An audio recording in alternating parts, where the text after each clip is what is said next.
வணக்கம். முத்துக்குமார். நம்ம தமிழ் ஷாட் சேனலை சப்ஸ்கிரைப் பண்ணுற அனைவருக்கும் என்னுடைய மனமார்ந்த நன்றி.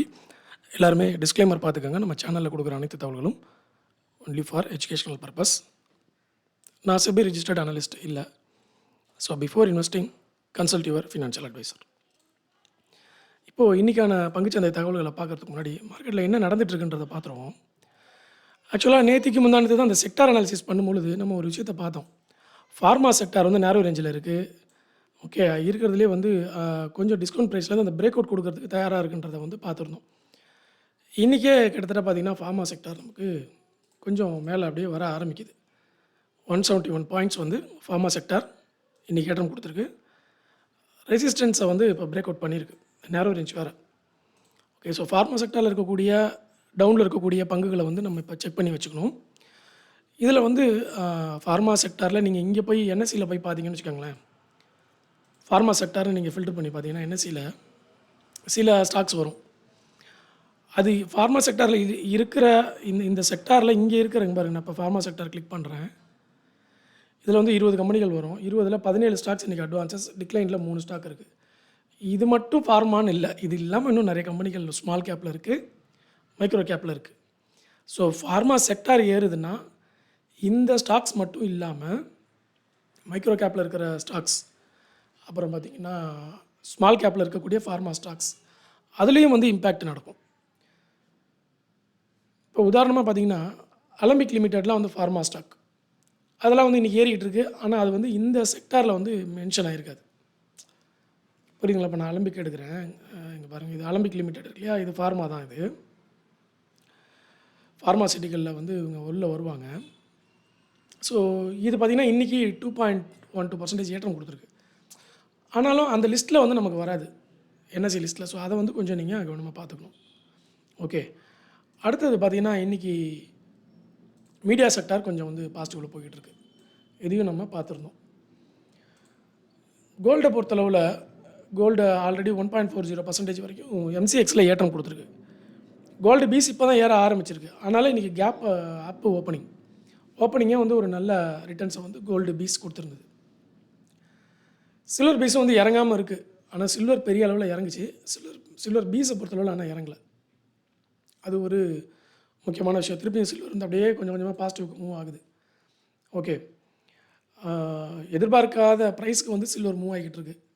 லைஃப் டைம் ஹை அப்படியே தொட்டுக்கிட்டே போய்கிட்டே இருக்குது சில்வர். கோல்டும் அப்படி தான் போய்கிட்டு இருக்குது. ஸோ அது ரெண்டுமே வந்து நமக்கு இறங்கினா கூட பயமே வராத 2 விஷயம் எதுனா கோல்டு அண்ட் சில்வர் தான். ஓகே, ஸோ இன்றைக்கி ஸ்டாக்ஸ் அப்படின்னு பார்க்கும்பொழுது ரூட் மொபைல், ஸ்டெர்லைட் டெக்னாலஜிஸ் நேற்றுக்கு நியூஸ் வந்திருந்தது இல்லை, 2600 கோடிக்கு ஆர்டர் எடுத்திருக்காங்க ஸ்டெர்லைட் டெக்னாலஜிஸ். இன்றைக்கி ஏற்றம் கொடுக்க ஆரம்பிச்சிருச்சு. ஓகே, ஸோ அதே மாதிரி இன்றைக்கி இண்டைசஸில் என்னென்னு பார்த்தீங்கன்னா, நமக்கு வந்து இண்டைசஸை பொறுத்தளவில் எதுவுமே ஏறலையா. இண்டைசஸில் எல்லாமே டவுனில் போகுது. நிஃப்டி இப்போ வரைக்கும் 63 புள்ளிகள் நெகட்டிவில் போய்கிட்டு இருக்கு. நிஃப்டியை இந்த மாதம் நேரோ ரேஞ்ச் அப்படின்னு பார்த்தோம்னா நேரோ ரேஞ்சில் தான் இருக்குது. இந்த மாதம் நேரோவாக தான் இருக்குது. இருந்தாலும் ஒன்றும் பெருசாக அதை பிரேக் அவுட் பண்ணுறதுக்கு மாதிரி தெரியல. ஸோ நிஃப்டி இறங்க ஆரம்பிச்சதுன்னா கோல்டு வந்து இன்னும் ஏற்றத்தை தான் வந்து நம்ம எதிர்பார்ப்போம். அது இல்லாமல் இன்றைக்கி பார்த்திங்கன்னா அந்த டெலிவரி பர்சன்டேஜில் அதிகமாக இருக்கிறதுல ஆல்கம் லெபார்ட்ரிஸ், ஐடிசி, ஹிந்துஸ்தான் யூனிலிவர், பாரதி ஏர்டெல், ஹெச்டிஎஃப்சி பேங்க், இதெல்லாம் வந்து ஹை டெலிவரி பண்ண ஸ்டாக்ஸ். எஃப்என்டோ பேண்டில் வந்து இன்றைக்கி சிடிஎஸ்எல் வந்திருக்கு, ஐஇஎக்ஸ் வந்திருக்கு. ஆல்ரெடி இருக்கிற கம்பெனிலே பார்த்திங்கன்னா ஆதித்யா பிர்லா ஃபேஷன் எஃப்என்டோ பேண்ட், சாம்பல் ஃபெர்டிலைசர்ஸ் எஃப்என்டோ பேண்ட், ஹிந்துஸ்தான் காப்பர், அப்புறம் இரேடா, ஆர்பிஎல், திடகர் ரயில் சிஸ்டம், இதெல்லாம் வந்து எஃப்என்டோ பேண்ட். எஃப்என்டோ பேண்டில் இருக்கக்கூடிய ஸ்டாக் ஒரு பெரிய வாலட்டிலிட்டி கொடுக்கறதுக்கான வாய்ப்பு வந்து உண்டு. ஓகேவா? ஸோ அதனால் எஃப்என்டோ பேண்டில் இருக்கக்கூடிய ஸ்டாக்கை லிஸ்ட் எடுத்து வச்சுக்கிட்டு அதில் எதில் வந்து வால்யூம் அதிகமாக இருக்குது, எது பிரேக் அவுட் கொடுக்கறதுக்கு, அதாவது ஏதாவது டெக்னிக்கல் பிரேக் அவுட்னா நான் எனக்கு தெரிஞ்சதை சொல்கிறேன். உங்களுக்கு ஏதாவது ஒரு டெக்னிக்கல் இருக்கும்ல, இப்போ இஎம்ஏ 20 கட் பண்ணுதோ, அல்லது எக்ஸ்போனென்ஷியல் மூவிங் ஆவரேஜில் 50 கட் பண்ணுறதுக்கு ரெடியாக இருக்கா, அப்படிங்கிறதெல்லாம் வந்து நீங்கள் பார்த்தீங்கன்னா உங்களுக்கு அதுலேருந்து ஒரு ஸ்டாக் வந்து கிடைக்கிறதுக்கு வாய்ப்பு இருக்குது. இது ஒரு ஸ்ட்ராட்டஜி. எஃப்என்டோ பேண்டில் இருக்கக்கூடிய பங்குகளை மட்டுமே பார்க்குறதுங்கிறது ஒரு ஸ்ட்ராட்டஜி. அதே மாதிரி ஹை டெலிவரி இது ஒரு strategy. Alkem laboratories, ITC, Hindustan Unilever, Bharti, Marico இதெல்லாம் போய் நீங்கள் பார்த்தீங்கன்னா ஏதாவது நமக்கு ஏற்றம் கொடுக்கறதுக்கு வாய்ப்பு இருக்கான்னு பார்க்கலாம். எஸ்ஆர்எஃப் ரொம்ப நாளைக்கு அப்புறம் ஒரு பிரேக் அவுட் கொடுத்தது. ஓகே, அதெல்லாம் வந்து ஹை டெலிவரியில் வந்திருக்கு. ஸோ இன்றைக்கி வந்து மார்க்கெட் டவுனில் போகுது. அப்போது என்ன பண்ணுவாங்கன்னா இந்த ஷார்ட் பில்டப்பை தான் பார்ப்பாங்க எல்லோரும். லாங் பில்டப், ஷார்ட் பில்டப்பை பொறுத்தளவில் united spirits, Kaynes, PPL pharma, Mazagon Dock, IEX, BDL இதெல்லாம் வந்து ஷார்ட் பில்டப்பில் வந்திருக்கு. மார்க்கெட் இறங்கும்போது ஷார்ட் பில்டப் ஸ்டாக்ஸில் தான் நம்ம வந்து கவனம் செலுத்துவோம். அடுத்தது என்டிடிவி ப்ராஃபிட்டோடைய அப்டேட்ஸு. இந்த பெரிய மேஜர் அப்டேட்லாம் வரலன்னா என்ன பண்ணிவிடுவாங்கன்னா லைவில் வந்து ரெக்கமெண்டேஷன்ஸ் போட ஆரம்பிச்சிடுவாங்க. ஆக்சிஸ் செக்யூரிட்டிஸோட ரெக்கமெண்டேஷன்ஸு, ஏஞ்சல் லோன் வந்து பயோகான் ரெக்கமெண்டேஷன் பண்ணியிருக்கிறாங்க. இதில் வந்து வேறு என்னென்ன கம்பெனி நீங்கள் போய் பார்க்கலாம் அந்த இடத்துல, எந்தெந்த கம்பெனி என்னென்ன. அது வந்து என்னென்னா பெருசாக மேஜர் நியூஸ் வரலன்னு வச்சுக்கோங்களேன், இந்த மாதிரி போட ஆரம்பிச்சிடுவாங்க மோஸ்ட்லி. ஸோ இது இல்லாமல் வால்யூமில் வந்து இன்றைக்கி அதிகமாக இருக்கக்கூடிய ஸ்டாக்ஸ் என்னென்ன லிஸ்ட் ஆகிருக்கு அப்படின்றத பார்த்தீங்கன்னா, நான் ப்ரைஸ் இன்க்ரீஸ் ஆகி வால்யூமும் இன்க்ரீஸ் ஆகிருக்கிற ஸ்டாக் மட்டும் சொல்கிறேன். Root mobile, Tanla platform, எரிஸ் life sciences, நவா, ஆர்ஹெச்ஐ, மேக்னீசிட்டா இதெல்லாம் வந்து நமக்கு வால்யூம்லேயும் இன்க்ரீஸ் ஆகி ப்ரைஸும் இன்க்ரீஸ் ஆகிற ஸ்டாக்ஸ். டாப் கெய்னர்லேயும் கிட்டத்தட்ட அதே ஸ்டாக்ஸ் வந்துடும். இந்த இந்த வாரம் ஃபுல்லாகவே டாப் கெய்னரில் நமக்கு ஓரளவுக்கு வந்திருக்கிற ஸ்டாக்ஸில் பார்த்திங்கன்னா Rattan India enterprises, Route mobile, Jindal Saw 17%, ஓகாட் ஃபார்மா 16%. நேத்திக்கு வந்து ஓகாட் ஃபார்மா பெரிய அளவில் ஏற்றம் கொடுத்தாங்க. இன்னும் டிஸ்கவுண்ட் ப்ரைஸில் பார்த்திங்கன்னா ஜோதி லேபார்ட்டரிஸ்னு ஒரு கம்பெனி வந்து டிஸ்கவுண்ட் ப்ரைஸில் இருக்குது. அது எப்போ நல்ல நியூஸ் வரும், எப்போ ஏறுன்றது தெரியாது. இப்போ ஃபார்மா செக்டர் ஏறுறதுனால நான் அதெல்லாம் அனாலிசிஸ் பண்ணிகிட்டு இருந்தேன். நீங்களும் செக் பண்ணி பாருங்கள் அதெல்லாம். ஓகே, அடுத்தது மணி கண்ட்ரோல் ஹெட்லைன்ஸை பொறுத்தளவில் இங்கே பார்த்தீங்கன்னா தெரியும். Money control market poll shows 2/3 respondents. இதில் பாருங்கள், believe Indian stocks have bottomed out. இதை என்ன சொல்கிறது, நம்ம பயந்துக்கிட்டு இருக்கிறோம். ஆனால் இப்போ தான் அவங்க வந்து இந்தியன் ஸ்டாக்ஸ்லாம் பாட்டம்ட் அவுட்டுன்னு சொல்லி போட்டிருக்காங்க. ஸோ பையங்க வந்து இந்த இடத்துல வந்து இனிஷியேட் பண்ணுறாங்களான்றதை பார்ப்போம். ஏன்னா அப்படி தான் தோணுது. நிஃப்டி போகிற போக்கு ஸ்டாக்ஸ் எல்லாம் பார்த்திங்கன்னா ஒரு லோயை தொட்டுருச்சு, ஒரு டவுன் ட்ரெண்டுன்னு ஸ்டார்ட் ஆகிடுச்சுன்னு வச்சுக்கோங்களேன், நிற்கவே நிற்காதுங்க, அடித்து ஃபுல்லாக கீழே இறக்கி விட்ருங்க. அதான் டவுன் ட்ரெண்ட் வந்து ரொம்ப ஃபாஸ்ட்டாக நடக்கும். ஸோ இப்போது லாஸ்ட் ஒரு 3 months மார்ச் மாதம் வரைக்கும் டவுன் ஆச்சுல்ல, அந்த டவுன்லேருந்து எல்லாம் ரெக்கவர் ஆக ஆரம்பிச்சிருச்சு. அப்படின்னா என்ன அர்த்தம்? ஸோ அவ்வளோதான் டவுன், அதுக்கு மேலே டவுன் போகிறதுக்கு விரும்பலை மார்க்கெட். ஸோ அதனால் இவங்க பாட்டம் அவுட் அப்படின்றத வந்து போட்டிருக்காங்க. இறங்கி முடிச்சிருச்சு, ஒரு டவுனில் இருக்குது அப்படின்ற மாதிரி. இப்போ வந்து அதாவது பை பண்ணுறதுக்கான சரியான நேரம்ன்ற மாதிரி இண்டிகேட் பண்ணியிருக்காங்க. Adani plans airport unit IPO by 2027. MapmyIndia shares வந்து 7% வரைக்கும் ட்ராப் ஆகிருக்கிறதுன்னு போட்டிருக்கிறாங்க. அது இல்லாமல் பாருங்கள், ஹச்சி இன்ஃப்ரா இன்ஜினியரிங் வந்து ப்ராஜெக்டை வின் பண்ணியிருக்காங்க ஒடிசாவில். Positive news.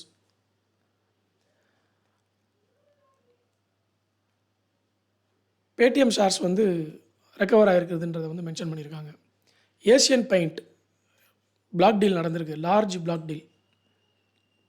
பெயிண்ட் கம்பெனி எல்லாத்துக்குமே வந்து ஏறாமல் இருந்தது. எல்லா பெயிண்ட் கம்பெனியும் வந்து கிட்டத்தட்ட டிஸ்கவுண்ட் ப்ரைஸில் தான் இருக்குது maximum of the paint company.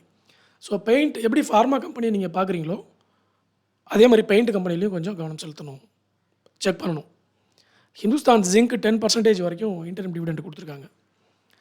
Hindustan zinc, Vedanta, இந்த வேதாந்தா குரூப் எல்லாமே டிவிடெண்டில் அவங்கள அடிச்சிக்கவே முடியாதுங்க. ஸ்டாக்கில் என்ன நியூஸ் வருதோ, என்ன பேட் நியூஸ் வருதோ, என்ன கஷ்டப்படுறாங்களோ இல்லையோ, டிவிடெண்ட்டை கொடுத்து இன்வெஸ்டரை சந்தோஷமாக வச்சுக்குவாங்க ஹிந்துஸ்தான் ஜிங்க், வேதாந்தா. ஸோ அது போர்ட்ஃபோலியோவில் இருக்கணும்னு நான் ரொம்ப நாள் நினச்சதுண்டு. நம்ம தான் எதையுமே ஸ்ட்ராங்காக நிற்க மாட்டோமே. ஸோ எதையாவது விற்றுக்கிட்டு எதாவது வாங்கிக்கிட்டு அப்படி இருந்தால் தான் நமக்கு மார்க்கெட்டில் இருக்கிற மாதிரி ஒரு ஃபீலே இருக்கும். ஒரு லாங் டேர்ம் இன்வெஸ்ட்மெண்ட்டில் போட்டுட்டு நம்ம சும்மா இருந்தோம்னு வச்சுக்கோங்களேன், நமக்கும் மார்க்கெட்டுக்கு ஏதோ சம்மந்தம் இல்லாத ஒரு ஃபீல் வந்துடுது. ஐயோ நம்ம மார்க்கெட்டில் எதுவுமே பண்ணலை, நம்மளை அப்டேட்ஸ்லாம் கொடுத்துட்டு இருக்கிறோம், ஆனால் நம்மளே மார்க்கெட்டில் பார்ட்டிசிபேட் பண்ணாமல் இருக்கோமே அப்படின்ற மாதிரி தோணுது. ஆனால் உண்மை என்னென்னா, இன்வெஸ்ட்மெண்ட் பண்ணாலே போதும், நம்ம மார்க்கெட்டில் பார்ட்டிசிபேட் பண்ணிட்டு தான் இருக்குன்னு அர்த்தம். அதுவும் இன்வெஸ்டர்ஸ் தான் ரொம்ப ஸ்ட்ராங்காக பார்ட்டிசிபேட் பண்ணியிருக்காங்கன்றது அர்த்தம். ட்ரேடர்ஸ் வந்து வருவாங்க, லாஸ் பண்ணிட்டு ஓடி போயிடுவாங்க. ஸோ அதனால் இன்வெஸ்டராக இருக்கிறது வந்து ஃபெயிலியர்ஸ் வந்து ரொம்ப கம்மி. ஆனால் அந்த ட்ரேடராக இருக்கிறது இருக்குது பாருங்கள், அதுவும் முக்கியமாக ஸ்விங் ட்ரேடு கூட தப்பிச்சிருவாங்க. ஸ்விங் ட்ரேடிங் பண்ணுறவங்க கூட வந்து மார்க்கெட்டில் இருப்பாங்க, ஒன்றும் பெருசாக ஓட மாட்டாங்க. ஏன்னா அவங்க வாங்கிட்டு அப்படியே வெயிட் பண்ணுவாங்க. ஸ்விங் பண்ணவங்களுக்கு ஷார்ட் டேர்மா கன்வெர்ட் பண்ணுறதுக்கு டைம் ஆகாது. ஷார்ட் டேர்ம் கன்வெர்ட் பண்ணவங்களுக்கு லாங் டேர்மா கன்வெர்ட் ஆகிறது பெரிய விஷயம் இல்ல. ஆனா அந்த இன்ட்ராடே அப்படின்ற ஒரு விஷயம் இருக்கு பாருங்க, மார்ஜின் ஃபெசிலிட்டீஸ். அத ஒன்ஸ் பயன்படுத்திட்டீங்கன்னா, உங்க மூளைய வந்து பிரெயின வந்து அத கிராக் பண்ணிடும். ஸோ நம்ம விஜய் டயலாக் தான். என் பேச்ச நானே கேட்க மாட்டேன்னு சொல்லிட்டு இன்ட்ராடே பண்ண ஆரம்பிச்சோம் மார்ஜின் ட்ரேடிங்கில அப்படின்னா, உங்க பேச்ச நீங்களே கேட்க மாட்டீங்க. லாஸ் பண்ணிக்கிட்டே இருப்பீங்க. நிறுத்தவே மாட்டோம். பணம்லாம் போய் வேற வழியே இல்லன்னதுக்கப்புறம் நிறுத்துவோம். நிறுத்திட்டு திரும்பி பார்த்தா கேபிட்டலே இருக்காது. அதுக்கு இன்வெஸ்ட்மெண்ட்லேயே பண்ணி வச்சிருக்கலாமேடா, கேபிட்டலாவது இருக்குமே அப்படின்ற மாரி தோணும். இதெல்லாம் வந்து எனக்கும் நடந்திருக்கு. அதனால தான் ஷேர் பண்றேன். ஒண்ணும் இல்ல. அப்படின்னா வந்து இன்ட்ராடே ட்ரேடிங்லாம் வந்து ஃபெயிலியரா அப்படின்னு அர்த்தம் கிடையாது. இன்ட்ராடே ட்ரேடிங் பண்ணுறதுக்கு கொஞ்சம் எக்ஸலன்ஸ் இருக்கணும். கொஞ்சம் கொஞ்சம் நம்மளுடைய குவாலிட்டியான ஒரு மைண்ட் செட் இருக்கணும். ஓகே, குவாலிட்டியான மைண்ட் செட்டுன்றத விட ட்ரேடிங்க்கான மைண்ட் செட் இருக்கணும். அவ்வளோதான். அது இல்லைன்னா குவாலிட்டி இல்லைன்னு நம்ம சொல்ல முடியாது. அதனால் ட்ரேடிங் பண்ணுறீங்க அப்படின்னா, கொஞ்சம் நம்ம வந்து பொறுமை, அப்புறம் வந்து நிதானம், அப்புறம் வந்து லாஸை தாங்கிக்கக்கூடிய அந்த சக்தி, மணி மேனேஜ்மெண்ட், ரிஸ்க் மேனேஜ்மெண்ட்டு, இந்த மாதிரி இதெல்லாம் இருக்கணும். இன்றைக்கி இருக்கக்கூடிய காலகட்டத்தில் அல்கோ ட்ரேடிங் போயிட்டீங்கன்னா ட்ரேடிங்கை வந்து சமாளிச்சுக்கலாம். ஆனால் மேனுவலாக நீங்கள் மார்ஜின் ட்ரேடிங் பண்ணி சமாளிக்க முடியும், ரொம்ப கஷ்டம். அதனால் உங்களால் முடியலன்னா இன்வெஸ்டராக மாறிடுங்க.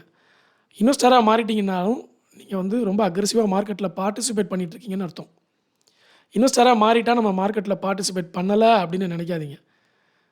ஓகேவா? இன்வெஸ்டராக இருந்தாலும் நீங்கள் இப்போ ஒரு 100 குவான்டிட்டியாக வச்சுருக்கிறீங்க இன்ஃபோசிஸில், டிசிஎஸ்லலாம் அப்படின்னா, நீங்கள் மார்க்கெட்டில் பார்ட்டிசிபேட் பண்ணிக்கிட்டு தான் இருக்கீங்க டெய்லியுமே. ஒன்றும் பயப்பட வேணாம். நமக்கு இப்போ அதுதான் கில்ட்டி ஃபீல் ஆகிடுது. மார்க்கெட்டு பச்சை கலராகுது, சிகப்பாகுது, ஏறுது இறங்குது, நான் ஒன்றுமே பண்ணாமல் இருக்கேனே அப்படின்னு நமக்கு ஒரு தாட் வந்துடுது. அந்த தாட் என்ன பண்ணுது? இன்ட்ராடே ட்ரேட் பண்ண வச்சிருது. ட்ரேட் பண்ண வச்சு பணத்தை பண்ணிட்டு திருப்பி ரிட்டர்ன் அனுப்பிச்சி விட்ருது. ஓகே, அதனால் நம்ம என்ன பண்ணணும்னா, மார்க்கெட்டில் என்னெல்லாம் நம்மளை வந்து ஜிகினா வேலை காமிச்சு ஏமாத்துதோ, நம்ம அதெல்லாம் வந்து ஒரு ரூல்ஸ் அண்ட் ரெகுலேஷனாக போட்டுறணும். இன்வெஸ்டர் தான் மார்க்கெட்டில் ரொம்ப பார்ட்டிசிபேட் பண்ணுறாங்க அப்படின்னு நம்மளே ஒரு ரூலை கிரியேட் பண்ணிடணும். நம்மளே தேத்திக்கணும். இன்வெஸ்டர் தான்ப்பா மார்க்கெட்டில் வந்து ஸ்ட்ராங்கான பார்ட்டிசிபென்ட்ஸ், ட்ரேடர்ஸ்லாம் சும்மா டெம்பரவரிப்பா அப்படின்னு நம்ம வந்து ஸ்லோகனை மாற்றணும். அவங்க என்ன சொல்லுவாங்க, நான் டெய்லி மார்க்கெட்டில் பார்ட்டிசிபேட் பண்ணுவேன், இன்ட்ராடே ட்ரேடில் டெய்லி 500 1000 எடுப்பேன் அப்படின்னு சொல்லி நம்மளை டைவர்ட் பண்ணுவாங்க. நம்ம உடனே என்ன சொல்லுவோம், இன்ட்ராடே எல்லாமே டெம்பரவரி எனக்கு வேண்டாம் அப்படின்னு சொல்லி நம்ம மைண்ட் செட்டை நம்ம நம்ம மைண்டுக்குள்ளே அதை வந்து புகுத்தணும். கான்சியஸ் மைண்டுக்குள்ளே அந்த டேட்டாவை வந்து உள்ளே புகுத்தணும். அதை புகுத்திட்டோம் அப்படின்னா நம்ம வந்து தப்பிச்சிடலாம். ஸோ அதுக்கு தான் இந்த இன்ஃபர்மேஷன் நான் சொன்னேன். இன்வெஸ்டராக இருந்தீங்கன்னா நீங்கள் மார்க்கெட்டில் எக்ஸலண்ட்டாக ஸ்ட்ராங்காக பார்ட்டிசிபேட் பண்ணிக்கிட்டு இருக்கிறீங்க. ஸோ அது கூட ட்ரேடிங்கை கம்பேர் பண்ணிக்காதீங்க. ஓகே, சரி. ஏன்னா எனக்கு அதெல்லாம் தோணுது. நான் யோசிப்பேன், நமக்கு என்னெல்லாம் தோணுது, நம்ம ஏன் ட்ரேடிங் பண்ணோம், அதனுடைய அந்த உளவியல் ரீதியான காரணம் என்னென்னு அப்படியே தேடிக்கிட்டே போகும்பொழுது எனக்கு வரும், நம்ம பார்ட்டிசிபேட் பண்ணலான்னு சொல்லிட்டு நமக்கு ஒரு கில்ட்டி ஃபீல் வருது அப்படின்னு சொல்லிட்டு. அதை மாற்றணும். அப்படின்னா பார்ட்டிசிபேட் நமக்கு எது கெயினாக இருக்கோ அதை நமக்கு ஏற்ற மாதிரி மாற்றிக்கணும். ஓகே, சரி. ஓகே, இது வந்து இந்த இன்ஃபர்மேஷன் உங்களுக்கு பயனுள்ளதாக இருக்கும்னு நினைக்கிறேன். இன்னும் ஐபிஓ டேட்டா இருக்குங்க. அது வந்து நம்ம அடுத்த வீடியோவில் பார்ப்போம். இன்னும் அப்டேட்ஸ் அண்ட் நியூஸ் வந்து மார்க்கெட் முடியட்டும், போஸ்ட் மார்க்கெட் ரிப்போர்ட்டில் வந்து நம்ம பொறுத்திருந்து பார்ப்போம். டெலகிராமில் வந்து நிறைய அப்டேட்ஸ் கொடுத்துருக்கேன், அதெல்லாம் வந்து செக் பண்ணி பாருங்கள். ஓகேங்க, டெலகிராமில் வந்து நான் நிறைய போஸ்ட் போட்டிருக்கேன். அந்த லலிதா ஜுவல்லரியோட ஐபிஓ வந்திருக்கு. ஐபிஓக்கு வந்து அவங்க டேட்டா கொடுத்துருக்காங்க. அதுக்கப்புறம் டாப் கெய்னர் ஸ்டாக்ஸ் டோட்டல் மார்க்கெட்டில் இது அப்புறம் எது பாசிட்டிவ் நியூஸ் வந்திருக்கு, எது நெகட்டிவ் நியூஸ் வந்திருக்கு, அதெல்லாம் வந்து போட்டிருக்கேன். டெலகிராமில் ஜாயின் பண்ணி எல்லாத்தையும் வந்து அப்டேட்ஸ்லாம் செக் பண்ணிக்கோங்க. ப்ரீ மார்க்கெட், போஸ்ட் மார்க்கெட் ரிப்போர்ட்டை வந்து நம்ம டெய்லியும் போடுறோம்ல, இன்றைக்கி ஈவினிங் வந்து அதை பார்க்கலாம். ஓகே, ஸோ ஃபார்மா செக்டாரில் கவனம் செலுத்த வேண்டியதாக இருக்குது, பெயிண்ட் செக்டாரில் கவனம் செலுத்த வேண்டியதாக இருக்குது. இதெல்லாம் வந்து நோட் பண்ணி வச்சு செக் பண்ணி பாருங்கள். அதே மாதிரி டிமேட் அக்கௌண்ட் ஓப்பன் பண்ணுறதுக்கான லிங்க் வந்து டிஸ்கிரிப்ஷனில் கொடுத்துருக்கேன். ரெண்டுமே இருக்குது, Telegram link, demat account link ரெண்டுமே வந்து டிஸ்கிரிப்ஷனில் கொடுத்துருப்பேன், இந்த 2 லிங்க்கும். ஸோ செக் பண்ணி பார்த்துட்டு அக்கௌண்ட் ஓப்பன் பண்ணாதவங்க சப்போர்ட் பண்ணுங்கள். அதேமாதிரி மற்ற இடத்துல இருந்த அக்கௌண்ட்லாம் வந்து நான் க்ளோஸ் பண்ணிட்டேன் இப்போ வந்து.